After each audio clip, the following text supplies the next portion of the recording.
We start in space, on a ship of the Quarren, a species from the planet Mon Cala, which they share with the Mon Calamari, the species to which Admiral Akbar also belongs. I find it quite funny how the drink or fish is simply emptied into the tank, although I'm actually 100% sure that we've seen this before, but I can't remember where. Anyway, these pirates are being pursued by the Empire, which is actually strange considering we are at a time when the Empire has been gone for years. Does this mean we learn who freed Moff Gideon? No. Because they're just Mandalorians who used the Star Destroyer for the mercenary activities, since they got hired by the Vice Queen of Mon Cala to bring back her son, who apparently has an affair with this Quarren lady. By the way, very importantly, even though the Mon Cala is called Prince here, he is not Prince Lee Char, who some of you may know from the Clone Wars or Vader comics, because he was killed by stormtroopers when Leia tried to free him from Imperial captivity. If you like such background information, don't forget to subscribe to the channel, maybe we can get to 1,000 subscribers. We then switch to Bo-Katan, Mando and Grogu, who are, in their Cromlech-class starfighter, on their way to Plaisir 15, an independent world in the Outer Rim, which operates a bit under the radar of the New Republic. They seek out the place because Bo-Katan wants to reunite with her old Mandalorian colleagues. They seem to have parted ways, as they were not happy about Bo-Katan wanting to rule Mandalore again. But more on that later. Anyway, they're first welcomed there by suspicious looking droids, and even though this world is super empty, everything looks modern and reminds me somehow of these empty megacities. It doesn't exactly stop getting weirder, and I don't mean the great cameo by Jack Black, but just how everything is laid out here. It's really a different world, and I didn't realize until I saw that that isn't the planet of the Mandalore system. Because the domes reminded me a lot of Sundari, which makes absolutely no sense, since we know that the surface of Mandalore was so devastated in the fight against the Jedi that the Mandalorians were forced to live in domed cities. Plaisir 15 doesn't look war-torn at all though, which just confused me since the architecture was very similar. We then also learn that the Mandalorians are here for protection, since the inhabitants are not allowed to carry weapons and that they have a problem, because the apparently reprogrammed battle droids are starting to go crazy.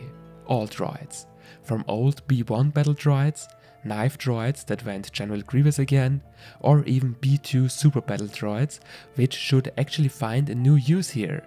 Which also brings us to a second great cameo, which is Christopher Lloyd, who some of you should remember from Back to the Future. But don't you think it's great to finally see droids in live action again? It's been way too long. They are then sent to the Ugnaughts, since Din was quite good with Kuil, who knows how to deal with these little guys. Unlike Bo-Katan, which is why they also get information where the next incident might happen, on the loading docks. Arriving there, we already see a B1 battle droid chatting, and I love this moment so much. Being a child of the prequels myself, this droid chatter is just pure nostalgia. But we also know that these droids are not very reliable, so Din starts to check out the super battle droids himself. Which actually surprises me, since we know that he actually didn't have such good experiences with them, and it doesn't take very long before he finds one. So they chase a super battle droid through what is presumably the entertaining district of the city, where he goes on a complete rampage but is taken out in spectacular fashion by Din and Bo-Katan. With the droid, however, they find a clue to a droid bar. Actually quite funny that just as there was a clone bar on Coruscant, there are also droid bars, and how cool does it look in there. We also really see every kind of droid. Cook droids, those droids Anakin and Padme shunted around Tatooine in episode 2, secretary droids, protocol droids, a lot of battle droids and astromechs, as well as those RX units. Bo-Katan confronts the bar droid, but he just rattles off his protocol. Din wanted to go a different way, but that's when the droid starts talking about how he, like all the other droids here, doesn't want to be replaced because they're partly from the Separatist era and the New Republic would scrap them. We then learn that the droids seem to be consuming Nepenthe, which can even change the programming. I'm just guessing that this is the droid equivalent of being drunk. They then have it checked in the lab, and another droid that comes in contact with it goes simply nuts. But Mando settles the matter, and they then realize that there are nanodroids in a Nepenthe, with a little writing on it, because these come from the Techno Union. You have to know that they were part of the separatist movement during the Clone Wars. Their chairman was Vet Tambor, and they made the Aqua, Crab and the Persuader class droid tanks for the droid army, and there was only one person these nanodroids could have come from: the security chef himself.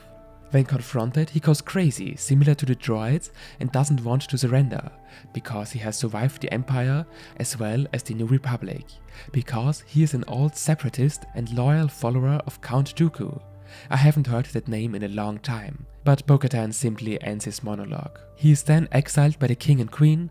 Din and Bo-Katan get an honor and Grogu is knighted, yeah, but let's finally get to the moment we have actually really been waiting for in this episode. Bo-Katan and Din visit the other Mandalorians, and the climber is not exactly accommodating because Bo-Katan wants her fleet back.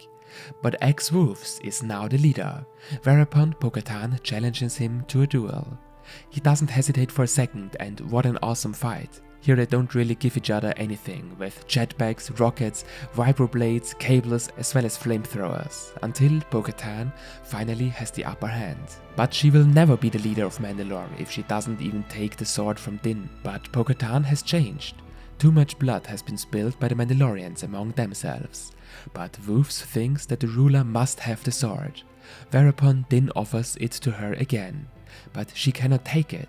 The consequences were too bad the last time she took it wrongfully. But then Din starts to tell how the sword was taken from him on Mandalore, and this cyborg thing was then defeated by Bo-Katan. I find it now just nice that Bo-Katan holds the blade in her hands. I don't know about you, but somehow the third season of The Mandalorian is good, but it could be better. It lacks something, a consistent goal. I feel a bit lost in the story, because we're kind of back to where we were before the season. Here I tell you why the Empire destroyed Mandalore. Thanks for watching, and may the Force be with you.